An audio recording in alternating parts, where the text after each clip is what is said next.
Hello and welcome to interviews that highlight the divine feminine. I have a beautiful guest today.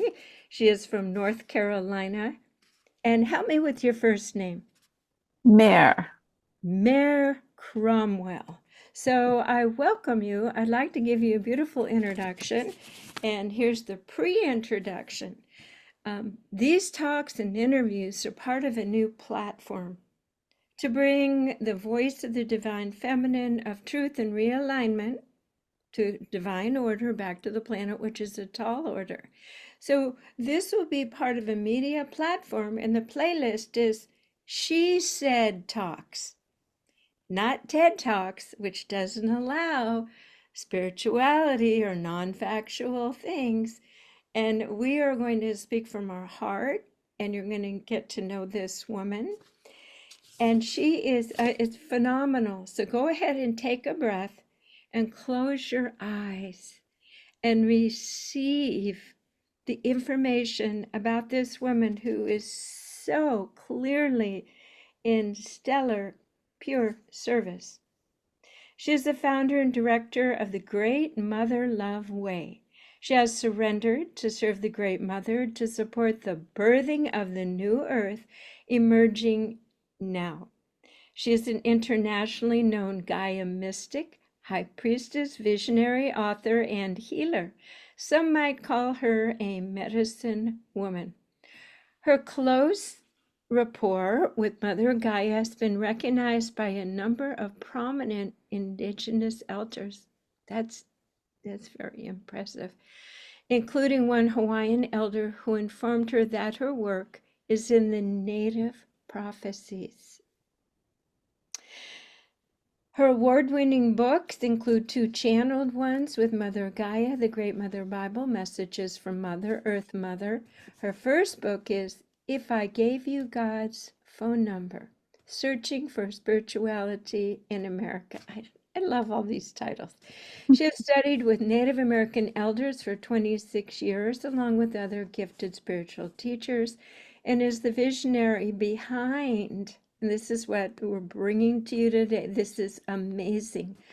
The 1,000 Goddesses Gathering Global Grid and the apology ceremonies to the original peoples and their ancestors. She leads Great Mother Love Way, a year-long course, and also offers webinars and workshops on New Earth gardening, nature spirits, womb wisdom, and more. Her long-distance healing practice is based out of Western North Carolina. And towards the end of the video and sprinkled in between, I'll put your contact. So there you are. I'm beholding all that you do, but I have a sense the sparkle and the anchor is this 1,000 goddesses gathering. I've heard of it, and here I'm meeting the maker, the creator of it. Tell me, what was your process? What is it about? How did it start? So the 1,000 Goddesses Gathering first started out as a message to me from Mother Gaia. And you probably know of Tree Sisters and Shelley, what is her name? Oh dear, Dubois. Remembering her last name right now. And so she's been using this call for 1,000 goddesses as a way to raise money to plant trees. And so in the fall of 2015, I was on Facebook and I just happened to see a post about this 1,000 Goddesses Gathering. And I immediately heard Mother speaking to me. Her way of communicating is like on the left side of my head. I hear her through this ear. And she said to me, she informed me in that moment, and she said, and you're going to organize this in the physical. And I was floored. I said to her, that's really huge. And my response to her was, okay, and you're going to help me, right? Because this is really big. And of course she said yes. So I got a partner who we thought we'd organize it together, and we thought it would be a weekend event. 2 years later, we'd have enough time to plan it at a retreat center with vendors and tickets. And then Mother has a way of waking me up at 5 in the morning or 4:30 or somewhere around there. And so fast forward a number of months to July of the summer of 2016, she woke me up very, very early that morning and said, this needs to happen in Washington, D.C. before the elections. And that was in 2016. And I gulped and I got out of bed and I said, okay. So I went in the bathroom, excuse me, the kitchen, and I said to Mother, okay, what date? And she said that 3rd October in October of 2016. And so miraculously enough, we pulled it off. I got an amazing group of volunteers. We actually, excuse me, stuff happened on the spirit plane at this gathering. And it happened the second time we did it on the Washington Mall. And after it happened and I got the report, that's when I knew, okay, this is why Mother asked for this. And a couple of gifted light workers confirmed that in the middle of the event, which was a high ceremony, I asked an Oshun high priestess to come and lead the ceremony. And in the middle of the ceremony, a massive conduit of white light came in to the Washington Mall and radiated right down into the ground. And for those who know Hawkins scale of frequency, apparently it was about 10,000 Hawkins scale of frequency, which is you don't hear about. Yeah. You know, Christ was at 1,000, and it came from the great central sun, from what I was told. And when it came in, first of all, everybody who was there as part of the ceremony, everybody got an activation, and some people were ecstatic for days, and some people were crawling off the mall to get back to the subway, the metro. But what I understand is that with that amount of light, it radiated out about 3 miles and cleared all these dense energies from the heart of DC. It cleared the White House to a large degree. It cleared the Capitol building. It cleared the Pentagon. And I didn't know this was happening because I was very focused on the ground, like making sure things were moving forward. And I got an email 2 weeks after it happened. I'd sent an email out to everybody who registered. So then I got a response back about 2 weeks afterwards. And this woman said, I need to tell you that I work in the Pentagon, and I have noticed an energetic shift in the Pentagon. There's a lot less shadow masculine behavior. And she said, I thought it was me and what I was going through, but she said, I know now it was 1,000 Goddesses gathering. The ceremony was so powerful. And that was very humbling to hear, very, very humbling. It's also And go very ahead. confirming because we plan these events, we show up, we're so present with it.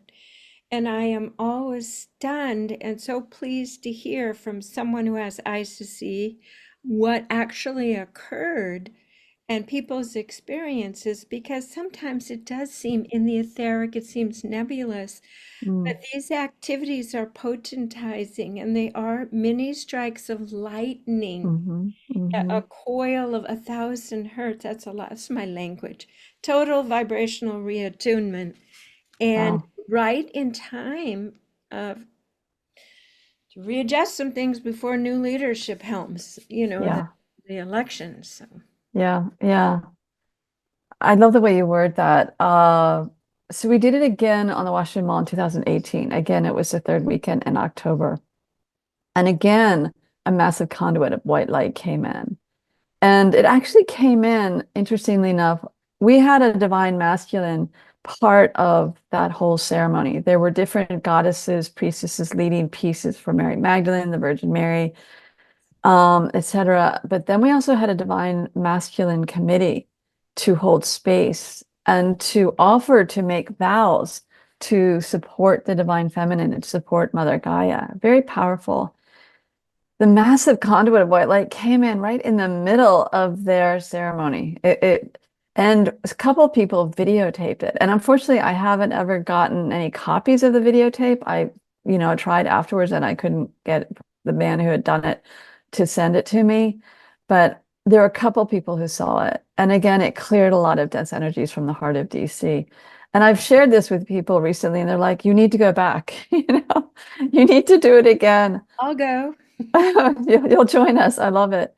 But that's not the guidance that I have received. The guidance I've received since that second one on the Washington Mall is to have this expand into a global grid of ceremonies all over the world.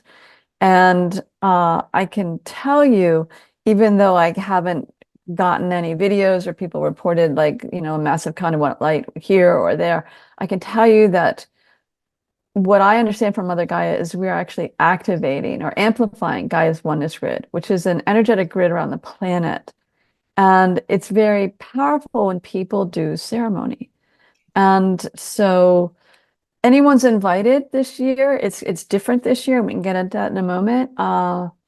But it's a powerful unified field of healing for Mother Gaia. And she has requested this every year we do this. So what does it look like this year? Is it disseminated circles as part of the whole? Are you guiding it for on a Zoom at one particular time? Tell me the logistics. Yeah, it is meant to be circles all over the world. And the past few years, I have done an online Zoom ceremony in addition to all these other ceremonies happening. And there's one piece I really want to speak to, though, that I haven't shared yet. This Thousand Goddesses gathering is based on the Tibetan prophecy that when 1,000 goddesses or Tibetan Taras unite, it will shift the tone of our sacred earth from fear to compassion. Yeah, Tone, that's it. The vibration, the frequency. exactly. Oh. And Yeah. it's growing. I mean, the fear is, I think, being shown so wildly because the love is a tsunami.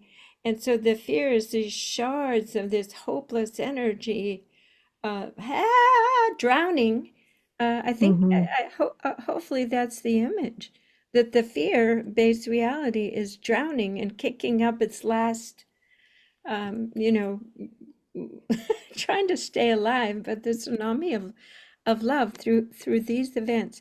So, is Hmm. there a particular date that you have in mind for this? Yes, it's November, Saturday, November 2nd. Now here's the thing that's interesting is that the spiritual call came in last fall after the last Thousand Goddesses gathering, that we do it with the trees. So this is a unified field with the global tree grid around the planet. And it's been evolving with feedback from the advisory council, where the invitation is for anybody and everybody. You don't have to be in a feminine body.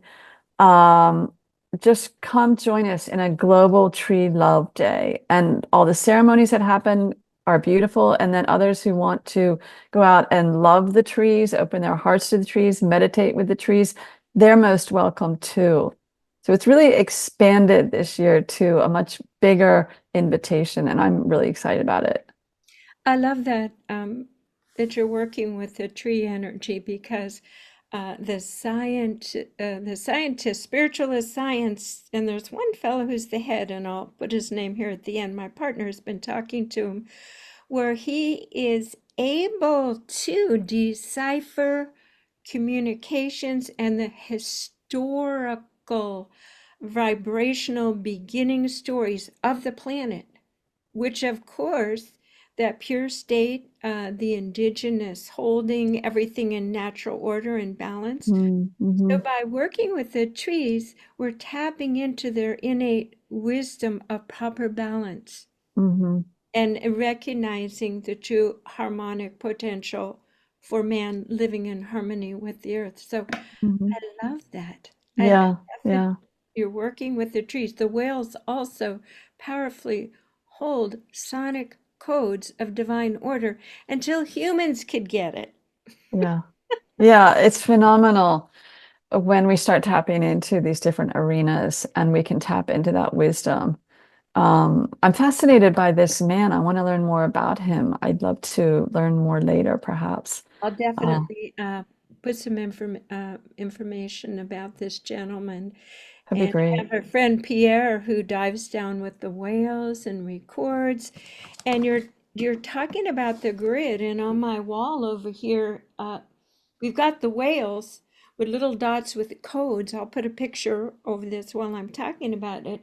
And this is Grandma Whale Star and the Ravens, and it is the grid. And Hmm. it said, When women lose the fear of speaking up, it has a fire at her throat. That's my part. Release the fear and lead from the divine feminine truth. When women release the fear of speaking up, the grid will light up. The whales have held the proper tone, and we will match and meet with that tone, and then we will line up within divine order with the galactic and universal again. Earth has been in isolation from the fall from grace. So Mm, we are women weavers, weaving this subtle grid yes. of light. And the Yes. prophecies are right there. And we're doing it spectacularly, sometimes not fully conscious. But one assignment at a time. You get an assignment. I'm going to be in Washington, D.C. doing this. Okay. Yeah, yeah. And that was an overwhelming assignment, let me tell you. That was big. You saw a bigger part of yourself. It took courage, it took organizational skills. But I did hear you say miraculously, which means the universe met you with people, places, and things to allow it to happen. Yeah, thank you. What I have come to learn is that there's a spiritual council behind the Thousand Goddesses Gathering. And Mother Gaia actually sits on the Divine Feminine Council. It's made up of a Divine Feminine Council and a Divine Masculine Council. And I learned about them by when I was working with a very extraordinary mentor who's a cosmic shaman. And they are the family of one within the universal realms. And they're very focused on Earth right now because we are going through this birthing process. We're going through the awakening and the full ascension that the Earth was always meant to achieve from the very creation of the Earth. Yeah. And so they're the ones who are behind this. Uh, and they've been taking care of me from the get-go. I mean, it's really humbling when I start freaking out about, my bills, or I actually went into debt organizing that first one, which I was a total shock. But then, within 2 years, I was able to pay it off bit by bit. And, I do it simply. It's really the network. And it is the weaving of the web. I mean, last year, our theme was connecting with Grandmother Spider, weave the web. So, what is the focus? This year's focus will be the trees then? Yes, with the global tree grid. Okay. And do you And have it a template that you give? Say I have a circle. I do a weekly meditation. Is there a template or a ritual that I can do with my community as part of this? there is to some degree. There are suggestions on the website, 1000goddesses.net. And there's a whole section in the beginning of it about if you just want to focus on loving up the trees, but you don't feel comfortable doing ceremony, here are suggestions for you. And then below there is a whole outline of how to lead a basic ceremony if people aren't comfortable with that. Uh, so there's a bit of hand holding there on the website. That's wonderful. Wonderful. That Direct would be like fantastic. a cooking recipe. Yeah, actually it is, without the chocolate. Although I have put on the website, I took it out this year just because it didn't feel right. I could put it back in, but make sure you have chocolate stations at your ceremonies because we goddesses need our chocolate. This is very important. That theobromine, it releases something. They say it's the food of angels. And as I was going through the kitchen, I said, "What do I need?" I melted a block of chocolate in my mouth before I turned the computer on. Great minds think alike. So I wish I was with you in person. That sounds yummy. get Fortunato made right here in Seattle. It's a Oh, phenomenal, really pure chocolate with crunchy cacao bits on top.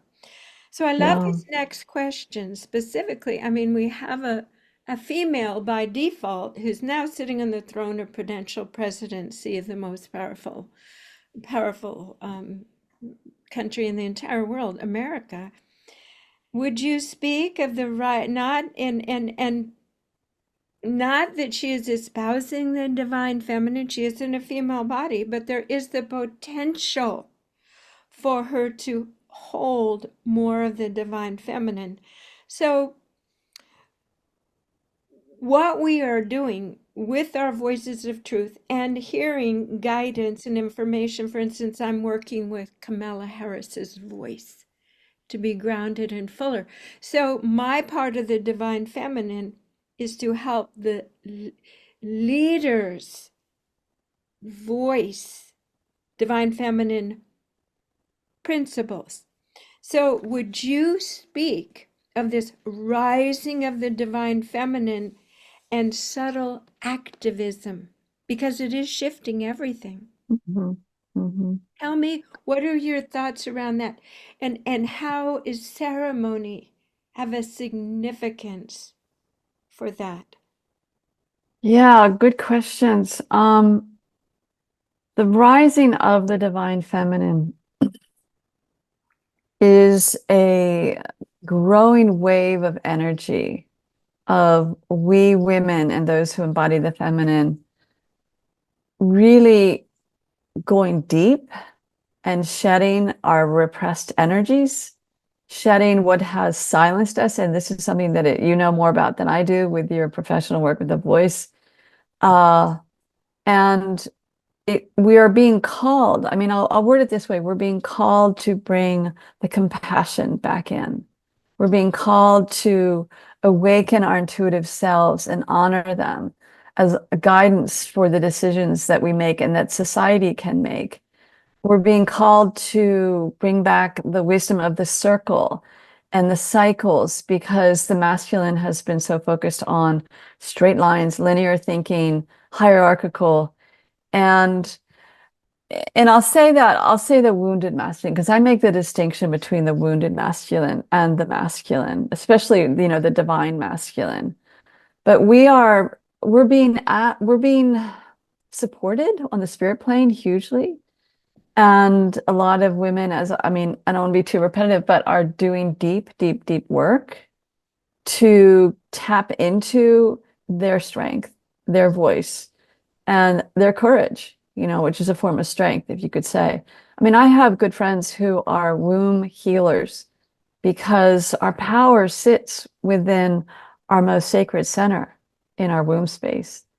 And it's a real process tapping into it and clearing the sludge, clearing the wounded feminine voices, clearing the ancestral memories, on and on and on, clearing what's happened to our soul body in previous incarnations, healing it so that we can embody a really beautiful, powerful energy that's grounded to Mother Gaia's heart, but also envisioning and carrying the present into the future of the feminine. Absolutely. It's been out of balance on the planet, and we're just kind of bringing more in. Yes, yes. Hopefully, an invitation for the divine masculine to come out. Why? Because we're approachable. Yeah, we're not Kali, we're Kuan Yin. Hmm. Uh, Yeah, and I would also add that the invitation is for the men to embody their divine masculine, to get in touch with that softness, that compassion, because it's been drilled out of them for centuries, you know. And so I just take such heart when I hear men talk about, I discovered my inner goddess already. And a number of years back, I was actually leading workshops for men to tap into their divine masculine self. And we talked about the feminine within them and how they got divorced from it. So it's, the calls to bring it back. But even that takes a lot of courage because of the cultural conditioning. But we're yes, all in process. the old rules are being retired, and the new rule of supporting the empowered feminine. And actually, Douglas Emhoff, Kamala Harris's husband, they featured him in a Facebook meme, jumping for joy that his wife is running for president. And they said, "Is this the picture of the male willing to put his wife on the white horse and let her lead?" Hmm. And interesting, I mentioned earlier, I actually met him at the airport. And I think there's messaging for me, for my role, to see that men need to have models and roles. Yes, Men can't believe it unless they see it. yes, Yeah, we yes. see it interiorly and we believe it, but men have to see it. So there aren't too many happy, strong, empowered, successful males who are willing to let their wife earn more, be more powerful, be the leader of the free world. Um, Mhm. so all of these are little steps. So you're helping by, this is huge, this 1,000 goddesses. Tell me other ways in your life so people know more about you. Are you leading groups on a regular basis? Do you offer personal healing or group healing? Do you lead tours? Let me go back a second because I didn't answer one of your questions, and that was what is the role of ceremony? And Yes. yeah, ceremony is so powerful. And I can't speak enough to this because, especially at this time in the Earth's history, we have multitudes and multitudes of powerful spiritual beings who are waiting to support us, but we have to ask them. And a lot of people know about the archangels, but there are avatars coming in. There are, for instance, this family of one that I was mentioning. I mean, they're focusing on Earth at this time. They don't ordinarily do that because of what we're going through right now and the full birthing of the oneness here on Earth. And when we do ceremony, and I want to just qualify ceremony in a good way that's serving Mother Gaia's highest good, and I teach about this in the year-long course that I teach. I'll get that in a second. We are calling in these spirit teams. We are calling in their powers, their compassion, their capacity to hold tremendous energy. And this is where the weaving of the ceremonies together around the planet is very significant. And I actually work with a cosmic shaman to help weave the energies from all these ceremonies together. So there's back sort of behind the scenery work being done on that weekend. Uh, but when we do anything from our hearts, that's really powerful. The Heart Math Institute's done a lot of research on the frequency of our hearts. But when we call on the spirit teams, we can call on our ancestors serving the highest good, our guardians. We are enhancing a field of energy around us. And when it's with a circle of people, then it's even far more advanced. And then when you think about then weaving all these circles around the globe, the potential is huge. So they're participating. For instance, Jesus, Mary Magdalene, Buddha, you call them in and they're participating and guiding right with you. And they have very high vibrational fields. Exactly. Again, that potentizes the whole thing. Oh, exactly. I That's a think great it's word. amazing how clearly you can hear guidance. That is a real gift. Not everybody has that. A lot of women wish they had it, including me. Yeah. It comes and goes sometimes. It's not always as pure as I'd like it to be or as clear. It depends on what I'm going through emotionally. Uh, but yes, I am known as a Gaia mystic, and I've had actually another Native American elder called me the voice of Earth Mother when I met him, and he saw the work I was doing, and he could definitely tell I was working closely with Mother Gaia. So I'm going through a little bit of a quiet phase right now, but I can still ask questions to Mother and then douse on the answer, and I get a response, and then I douse again, like, is this really Mother? And I get yes. So, and I'm working on another book with her right now called Gaia's Web of Love. So this is really key for me right now to be super plugged in with her. So, if people listening in, can you give them a few hints of how to keep their telephone line open, or is it just something that you just trust when you need to hear it'll be there? Is there certain things you do with your health or meditation to like keep that line? Yeah, yeah. Um, well, the first thing is to be as still as possible. Still your mind and drop to your heart. And even then, though, I mean, I teach about this in the course that I teach, the year-long one. You want to filter who you're listening to because there are tricksters on the spirit realms. Oh, So I yeah. teach about that. It's really, really important. Like the questions I ask if someone's come in and I can feel them and they're talking to me, I always ask, are you of the luminous love? Are you with the Christ consciousness? And then I also ask, because of the family of one, I said, are you in alignment with the family of one? And Perfect. if they're not, then I'm like asking my spirit teams to tell them to leave. I mean, I basically say, I'm not talking to you. And I shut the door. It's like, boom. Universal law says they have to tell the truth. Sometimes they don't. I ask 3 times, and if there's any funny energy on that, pass.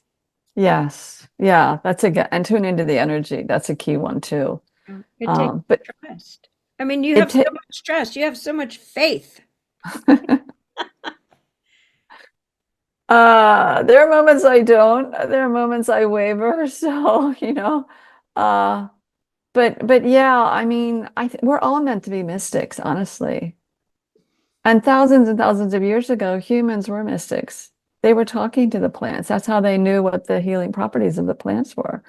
They were talking to the animals. I mean, I interviewed a remarkable Aboriginal elder who's like a senior elder in New South Wales, and I interviewed him for one of my webinars. And he grew up in the old ways. Mm. He grew up on the land with his family, with their community. They were building fences for the ranchers. They didn't have a store within 400 miles of them. And he can talk to everything and everybody. And he also knows how to identify all the foods around him. Like he could just walk out of his vehicle out in the bush and live indefinitely. So, but we all had that. It's in our DNA. And the question is, one elder referred to it as the civilization mind. It's a very chaotic, hectic mind that we have inherited in our culture. And there's a lot of noise, you Yes, know. static. So being still. So let's talk about this question of the ways that you serve, and of course, you're doing individual sessions. Do you help people connect with their higher telephone line voice and guidance? Because that seems to be what women really struggle with. They always say, "I don't know what to do, Jan." Yeah, my healing sessions involve and this is where part of my training is in shamanic work. It can be a soul retrieval to bring all the pieces back. It can be a clearing of their house. I do house clearings, land clearings.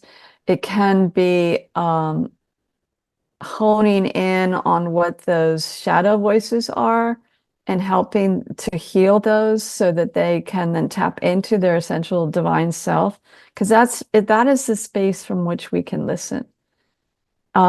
It just depends on the client. I call in different spirit teams. Sometimes I call in guardians for them.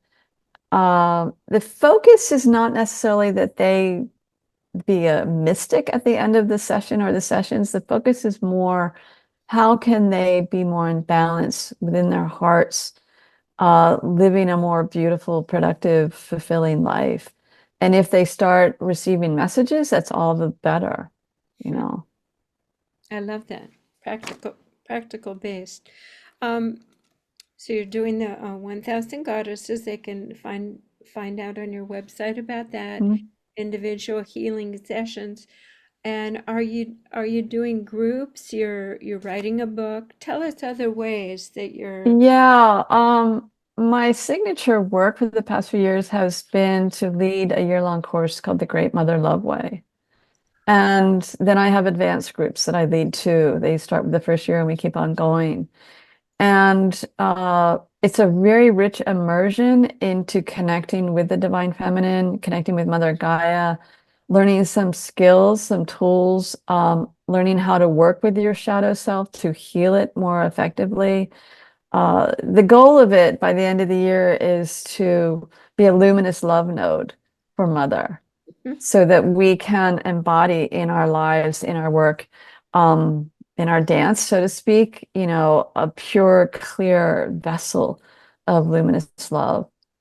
And then the idea is that, then we weave it together. But I teach people how to lead ceremony. Mm. Um, I teach people, we go on spiritual journeys. There's a lot that happens. I mean, it really blows my mind, honestly, when the year is up and then the women report on how much their gifts have awakened within them and how they're experiencing things at a whole other level. And I just sit back and I go, wow. Yeah. Sounds like a true priestess training. Well, it is. Yeah. And I don't make it sound like a formal Gaia Priestess training. That is, you But have it it, is. but it is. But but some people are not comfortable choosing a title like that. So I say, Exactly. you can choose to be a Yeah. Gaia priestess, you can choose to be a way shower, you can choose to be a luminous love node, whatever you're comfortable with. But the bottom line is, doing your work and showing up and holding space for mother from Yeah. a pure, pure place. And being in circles so supportive that I think it brings on more and more remembrance of previous lifetimes when we have Yeah. devoted ourselves to the mystic arts. And in this lifetime, I myself, until a certain point, for me, priestess was goofy people, people who just lived, on the edge, women who were. And then suddenly I had to take, and then I had to take the priestess training, and then I was running a priestess training. So what you were describing, I was saying, oh, that's what I taught in my priestess training. Wow, that's We can't beautiful. really call it that. Isis priestess training out of Healdsburg, Isis Oasis, Lady Olivia from Ireland, the Mm, original lineage there. But a lot of I've people heard of her. don't know that about me because I don't wear it as a label, priestess, for the very, Yeah. you know, it just gives pictures and, you know, Let me speak to that a little because I never considered myself a priestess, and it wasn't until Mother Gaia told me in the summer of 2017. She said, "I want you to now call yourself a priestess. It's time for you to claim this." And it really is like putting on a mantle. yeah, And then what happened a couple of years after that is I was diagnosed with cancer, and I haven't even really gotten into my story about how it is that I surrendered to Mother to begin with. But the second time I got cancer and then I was healed from it, Mother said to me, "Now I want you to call yourself a high priestess. You have been going through an initiation with all this." absolutely. Yeah, yeah. But And I I, also, I go wrote ahead. a book for men, Guy's Guide to the Divine Feminine, and I actually define a goddess, the feminine goddess, the priestess, and then the high priestess, who's gone Mm, through lots and lots of tests, is in the state of being adjudicator of neutrality, and that is the litmus test to be a divine feminine leader without mm. attachment, with magnanimity. In other words, everyone is wonderful. So, High Priestess, I recognize that in you. Do you? That's beautiful. I have a number of past life memories of being a priestess. Yeah, But I had to grow into this in this lifetime, and I was raised Catholic and all of that baggage. me too. Yeah, so many of us were. But I want to share that this journey of the goddess, when Mother Gaia first gave me the assignment, and I balked, but I said yes because I had surrendered to serve her. I had to work for a number of years to begin to embrace how I am a goddess. Because my initial reaction was, I'm not a goddess. I don't go around in diaphanous gowns, lilting across meadows. I'm like in my grungy shirts and shorts and out working in the garden with dirty fingernails. But then I started to open up to it more and more and embrace that, first of all, that we all embody the goddess. I mean, I've run across women who All who are women. like, yeah, I mean, some women were like, no, I'm not the goddess. I'm not, da, da, da. And I'm like, but wait a second, you have a divine center. And you are connected with the goddess of the universe. I mean, I call her the creatrix, the womb of creation. We're all connected to her. So are the men, the masculine, all beings are. But I'm really honored that you see that in me. Thank you. Yes, I see that. The purity, strength, courage, and the leadership role. And when you heard the call to leadership, you went up the ladder and did it and saw a new part of yourself. Mm, We've done this for many lifetimes. I've had so many women. It was so crazy at the beginning. We'd be in a circle and they'd say, Jan, you were my high priestess in this lifetime, this and this. And I'd go, what? Actually, Lady Olivia, the head of all the priestesses, I was in the kitchen. She looked at me and said, haven't seen you for a while. I said, what? I never met her. Turns out in another lifetime, I was her high priestess and she misbehaved and I burned her feet. Oh my gosh. Of course, I was just waking up a nurse suddenly with these spiritual Mary Magdalene things. So we learn as we go, and that which Yes. seems almost fantastical or delusional absolutely is a puzzle piece to help us understand what we signed up for in this lifetime. Hmm. Yeah. Holding Hmm. different parts, holding different parts. So it's nice to meet you because I see you as the inner circle, really. Mm. Inner circle doing Wow. very Thank you. profound work. I'll share a story. I don't usually share this. When I was still in Maryland, because I'm from Maryland, I've only been in North Carolina a year and a half. There is a Buddhist temple in Poolsville, wherever that is. And I, oh, this was when I was organizing the very first Thousand Goddess Gathering, and I was trying to find the venue, thinking, well, we don't need to do it, right in the heart of DC, even though Mother came along later and said, yes, you do. But I was visiting a Buddhist temple to explore whether it was the right venue. And the Buddhist monk who led me for a tour took me across the street because they had some stupas there. And when we got to the first stupa, I we walked around it a couple of times as you do, clockwise, circumambulate, and then we started to walk toward down the trail to another stupa, and I heard a distinct voice in the spirit plane saying, "You must come back. I have more to say to you. I have, a message for you." And I was like, "Oh." And I said to the monk, I said, "I need to return back to the stupa," and there was a bench about 30 feet in front of it, and we sat down and I tuned in and I said, "Are you the overarching nature spirit here?" "No." And then I went, "Oh.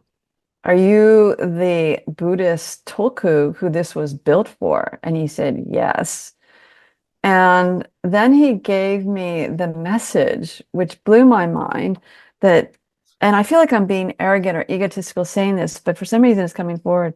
He said, "You are one of the top 4 women or top 5 women on the planet right now, bringing back the feminine, the divine feminine." Mm. I'm like, oh, are you, I mean, I didn't question him. I didn't say, "Are you sure?" But I kind of was like, oh my, that's big Got a information to chill. receive. I just got a chill. Oh, wow. Chill. Wow. Yeah. Yeah. Well, it's Very a humbling. it's a fractal, and some of us have more of a leadership role. We have all different roles. Not one is greater than the other. So you can tell me anything. I love it when women hear who they are, and can name it and say it because it's true. We have brown eyes. I'm a leader of the divine feminine. I'm a high priestess. Mm, When in our circles, who we are, we can say it in a way that we're just acknowledging truth, and other people can hear it, but it's not ego. It's just mhm, naming what we have learned as we have slogged and sorted with severe discernment. I mm. never want to present to the world anything that I am not. I'm doing my best to be absolutely honest and Yes. to show up. And in that way, what does that engender? Trust, Yes. credibility, vulnerability. And self-confidence. Yes. You Yeah. have to do your work. You have to learn to love yourself.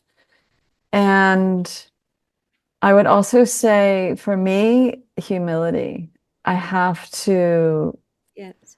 do this from a place of I've surrendered. I am no better than anybody else. Other people are gifted, as you're saying, in all sorts of different ways.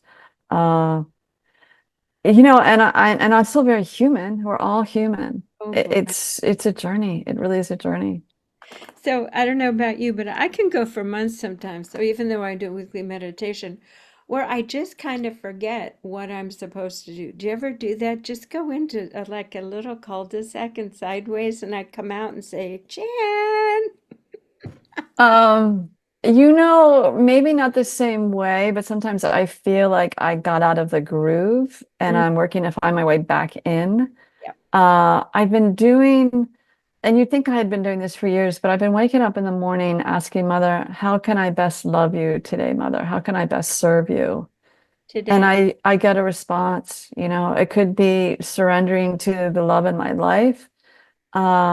It just depends on the day. but it is about staying in integrity Yep. and being courageous, showing up. Well, that's not procrastinating. It's not resisting if you're asking. And I know there's divine timing, and sometimes you're tired, you have to work on this or that, or something else has to happen to meet, the synchronization. So it sounds like you've got that all handled.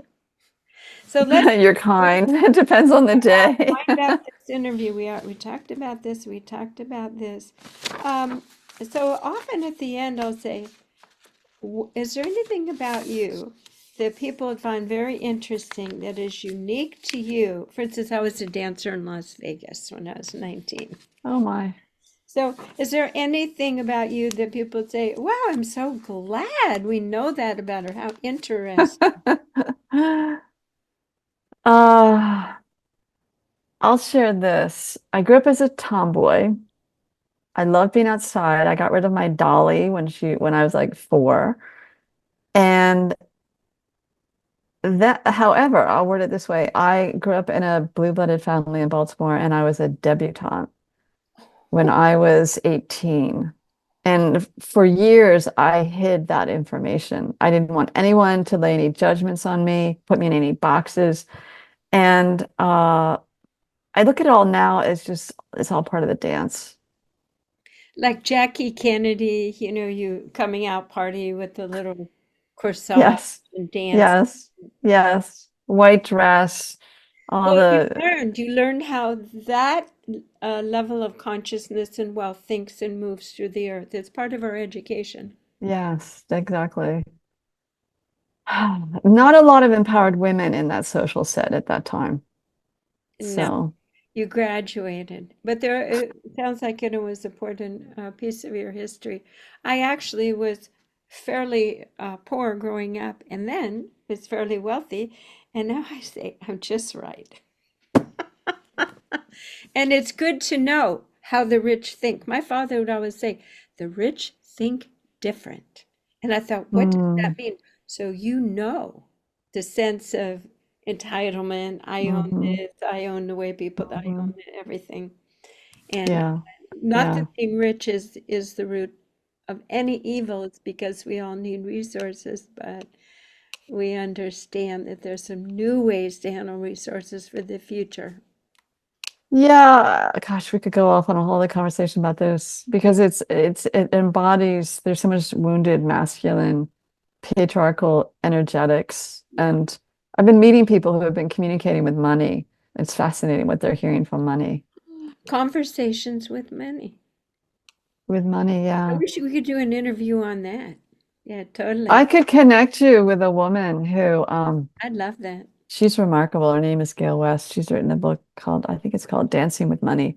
But she's anyway, Because I'm yeah. just But advocating, and that is a sore spot for many women following spirit saying, where are my resources? I feel poor. And in a sense, it doesn't seem fair because we're dedicating our life to this, nebulous work that we know is so important and we have no choice really. So we need comfort. yes. Yes. That's a You and big we yes. could talk and talk and talk. I truly feel that I've met a kindred spirit. Oh, Um, honored. I love what It's you're been holding. fun. I love the 1,000 goddesses, and this is it ratcheting and shifting the planetary energy. So, thank you for this conversation today. Lovely that I could share you with the greater community on She Said Talks. Thank you. And all are invited to join us November 2nd, Saturday, November 2nd. The trees are waiting for us. Okay, so tell people how you would like them to contact you. To email? Should I put an email on here? Website? I would go through, I have one main website, greatmotherlove.earth. And Okay, then the Thousand Goddesses Gathering is another website, and you can find it on the greatmotherlove.earth website too. And there are contact forms there. And that's really the best way for people to reach me. wonderful. Yeah. Okay, and I know they will be reaching out. Well, I'm going to press stop on the recording, but don't go because I want to talk to you some more. Okay. All right, bye bye. And More later. You're good. So, Mare, we're having this wonderful after conversation. Here's one of the circles I do at the Queen's Caravan. I was telling her that I want to build a home to teach about being in circle, releasing fear from the voice. And so I'm doing fundraising. And, Mare, can people donate to your project? How would They they? definitely can. Yeah. Actually, the Great Mother Love Way is the umbrella group for the Thousand Goddesses Gathering. And we are a 501c3. We're a nonprofit. Perfect. So we welcome any and all donations because this is really a huge labor of love. Um, so thank you. Thank you for allowing me to share that. Other sisters who can't be so busy, you could write that check and they could find out where to send it on the website, right? Yep. Yep. There's a donate page. Excellent. Donate. Donate $10. Donate $1,000. Whatever you feel like giving from your heart, this is all about the divine feminine and the healing of the discordant energies around the planet and connecting with our sacred tree grid around the planet. It's huge. And you're doing it. You're doing it. Support Mare. Thank you. Thank you so much, Jan.